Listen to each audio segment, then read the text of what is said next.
Hi all, it is Gen X Speaks. Today is Wednesday, June 17th, 2026. And today I kind of want to talk about something that used to be talked about years ago. It was called Motor Voter. And I know this is kind of a pipe dream in this administration, with where they're trying to basically take away all avenues to free elections. But if we ever get rid of this ridiculousness, we should definitely go back to this idea. And that idea was that when you register to drive, with your driver's license, they simply register you to vote. And if you're obviously of voting age. And a lot of people immediately, the argument to that is, well, what if you don't, a lot of people don't drive. What if you don't have a driver's license? I mean, you can get a state ID, or you can get state ID, the same way you get a driver's license. And if you are of age and legal resident, then you should be able to vote. Here's the thing. There are a lot of Republicans out there and just other people who have this belief that in this country, there's this rampant voter fraud. Now, let me tell you something. I've lived in Ohio now for 30 years, and I don't really remember and I voted when I lived in Virginia. I was born and raised in Virginia, and I first voted in Virginia. I don't exactly remember what the polling places were like in Virginia. It's been so long. But I can tell you that for as long as I can remember in Ohio, when I show up at a poll, I'm asked for an identification. I'm asked for a photo identification. So this idea that the rampant mass numbers of immigrants are illegally voting in elections is absolutely insane. You have to be a citizen of the United States to vote, okay? You're not going to show up. You have to be a citizen of the United States to be registered to vote. So anyone who tells you that there's massive voter fraud, illegal immigrants voting in elections, is simply lying to you. They're just lying. And their real motivation is to enact systems that will disenfranchise massive numbers of most likely left-leaning people. Certainly people of color. Certainly people who did immigrate and are legally able to vote in this country. Women, old people, young people in college, people in the military. Honestly, it seems to me they want to get rid of some of the stuff they're doing. How would the military vote? Particularly if they're out of the country, if they're overseas. They're lying to you. The goal is to make it so that only certain people can vote. And this is nothing new. These kinds of things have been enacted the entire human existence where the voting was involved. The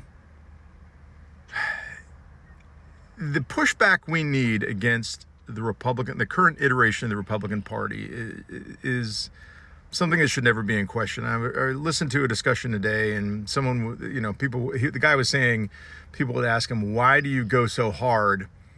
Why is there no room for, sway, or no room for compromise with the Republicans? And the answer was, if you're a fire, you don't compromise with the arsonist. I'm sorry, if you're a firefighter, you don't compromise with the arsonist. And it makes sense. That was his response, and it makes absolute sense. We have no obligation to negotiate things that are clearly illegal, number one, which a lot of what the Trump administration is trying to pass regarding voter laws is illegal. The president, for example, wants total control of voter rolls. And many red states, including this one, Ohio, have just given him it. They've given the voter rolls to him. And the reason they want that is because they want to go through and they want to try to figure out, they're going to send back a notification to the state and say, yeah, these people shouldn't be allowed to vote. And they're going to send notification to the post office, which seems to be capitulating on this. Yeah, these people, if they vote by mail, you should stop it. They're cheating. The bottom line is that the Trump administration is cheating people. The president, by Constitution, has no control over this. The president was never afforded powers to control how states vote by the Constitution of the United States. It's wildly illegal what they're doing. Now, the states, of course, don't need to, they could say, oh, well, thank you, Mr. President, fuck you. We don't need to listen to you. Because they don't. But here's the thing, and when you ask the Trump administration, you're going to say, well, it's not the president that's doing it, it's the Attorney General, it's the Department of Justice, and all that. They work for the president. They are the administration. The administration, anyone affiliated with the administration is essentially speaking for the president. So don't let them fool you into that either. It's all bullshit. They're lying to you. They're trying to cheat. Don't take my word for it. Look it up. Look up the laws. Look up what the Trump administration is trying to do with regard to this coming election, the 2026 election. Even the primaries. They're trying to mess with the primaries.